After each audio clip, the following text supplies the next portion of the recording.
In 1816, Giovanni Belzoni, the adventurer I admire most, first explored this tomb. Although I have no chance to open the seals of the tombs like this great explorer.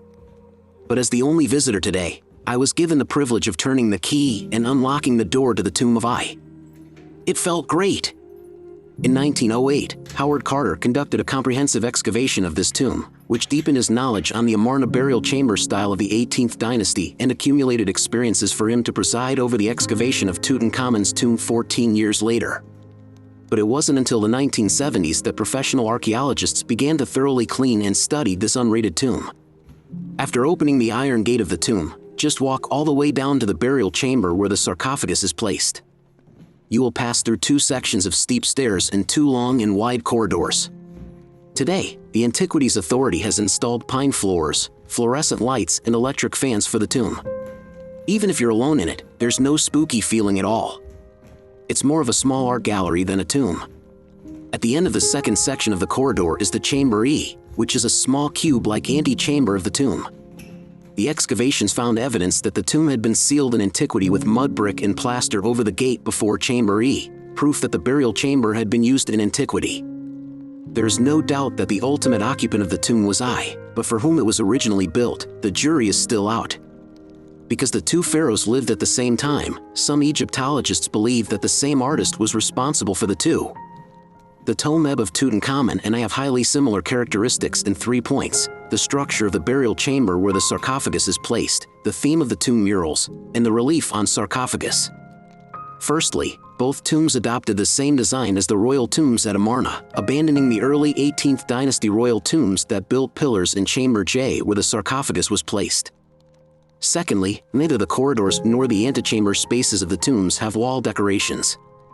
Only the burial chamber J were decorated, and these decorations are derived from the same theme. Unfortunately, many of the scenes in WV23 have been damaged, some by ancient Egyptians bent on destroying any vestiges of the Amarna period. The cartouches and faces of the king are nearly all defaced. This vandalism was likely ordered by Ay's successor, Horemheb. Horemheb was the military commander during the reign of Tutankhamun and Ay. After he came to power, he began to order the restoration of the worship of the god Amun, the destruction of buildings and monuments related to Akhenaten, and the erasure of traces of the Amarna period. In fact, considering the similarity in design, the difference in size of the 2 tombs, and the untimely death of Tutankhamun, we do have reason to believe that WV23 was originally built for Tutankhamun. There is a hypothesis that, as an old minister who has assisted 2 kings, Ay has long sensed the coming bloody storm. If one person is to be sacrificed, let it be Ay himself. As a result, Tutankhamun was buried hastily and secretly by Ay, resting untouched for over 3,000 years. And Ay himself lay in the tomb originally built for Tutankhamun, waiting for the judgment of the future generations. His sarcophagus was found broken into pieces, and his mummy has never been found. Scholars believe that his mummy has long been completely destroyed by Horemheb or the tomb robbers. The broken granite sarcophagus was transported to Cairo about a century ago for restoration. It was only returned to Luxor in the 1990s to be resettled in Ay's burial chamber. Unfortunately, due to staff error, the sarcophagus box is reversed from its original position, but the lid is in its correct original orientation. Scenes on the box are from the Book of the Dead and show the goddesses Neith, Serket, Isis, and Nephthys. A similar design can be seen on Tutankhamun's sarcophagus, except that the angle at which the guardian goddesses spread their wings is slightly different. But on the sarcophagus of Ay, there is a relief of a winged solar disk than Tutankhamun's sarcophagus, which is one of the most sacred symbols of ancient Egypt. Although Tutankhamun's sarcophagus is better preserved, from the point of view of relief design, Ay's sarcophagus is better. It is one of the most beautiful surviving sarcophagus from the 18th dynasty. The scene of the goddesses spreading their wings to guard the dead is a masterpiece of the pinnacle of ancient Egyptian sacred aesthetics. It was as if the goddesses carefully guarded Osiris, who had been resurrected and was about to wake up. It conveys an indescribable tranquility and serenity to the audience. Now let's appreciate the beautiful murals on the wall of the burial chamber in the tomb of Ay. On the left wall of the chamber, in the upper register, the goddess Nephthys stands between 2 solar barks. That on the left carries 2 standards topped with falcons. On the right, the other carries the 9 deities of the Ennead. From right to left, these are Herecti, Alum, Shu, Telnut, Geb, Nut, Osiris, Isis, and Horus. Below, columns of text are from chapters 130 and 144 of the Book of the Dead, dealing with giving eternal life to the soul of the deceased and with the gates in the netherworld. On the rear wall, a fine representation of the 4 sons of Horus was painted directly above a low gate leading to side chamber jah, thought to be the storeroom for canopic jars.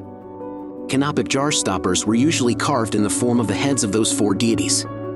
Seated at left wearing the crown of Upper Egypt and carrying flails are Duamutef and Kabasanuf.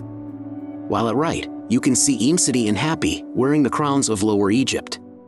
Between them an elaborately painted offering table is piled high with foodstuffs. To the right, Ay and his Ka greet Hathor, Nut, and Osiris. This is similar to the mural in Tutankhamun's tomb. But cartouches and faces of Ay were severely damaged to the point of being unrecognizable.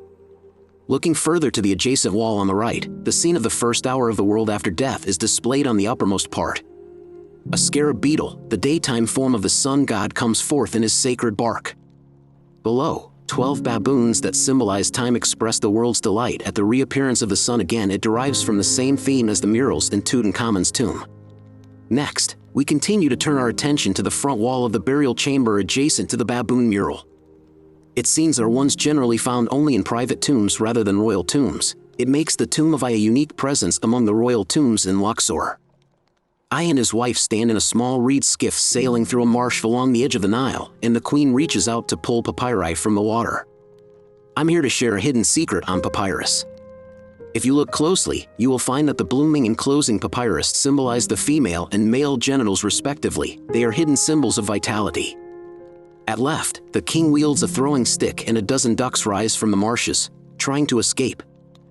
Birds are very formally positioned, and then number 12 of them reminds us again of the hours of night and day.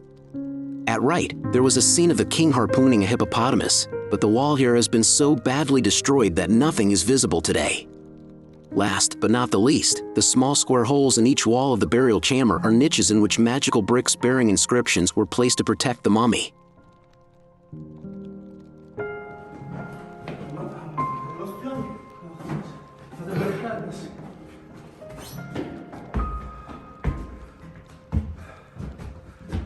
That's all the important information about the tomb of Ay and its murals.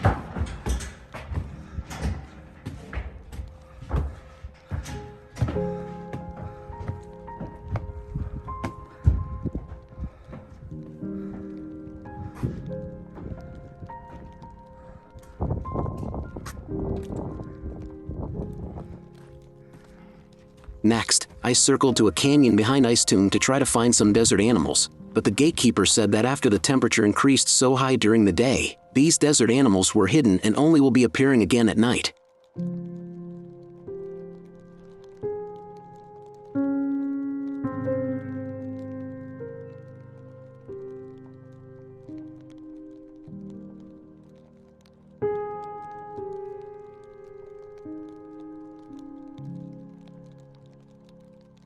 If you look closely at the valley in front of you, it resembles the topography of the western desert region of Egypt. It is easy to conclude that this place was once covered by the ocean. Many shell fossils can be found in the limestone crevices. These fossils are presumed to be marine creatures from the Jurassic Age, 200 to 146 million years ago. It's really a great place to meditation, full of harmonious energies.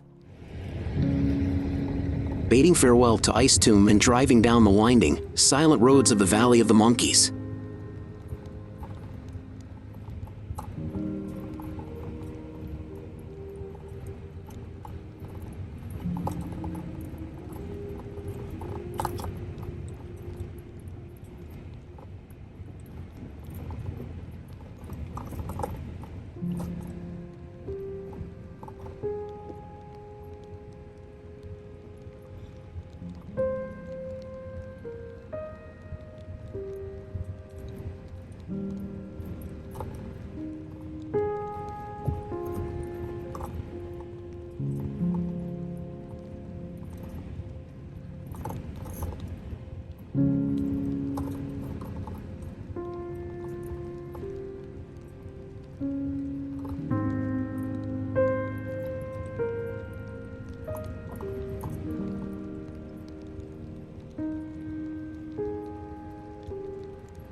seeing Davis's house again and saying goodbye to Monkey Valley. Thanks for watching. Welcome to subscribe, like and share.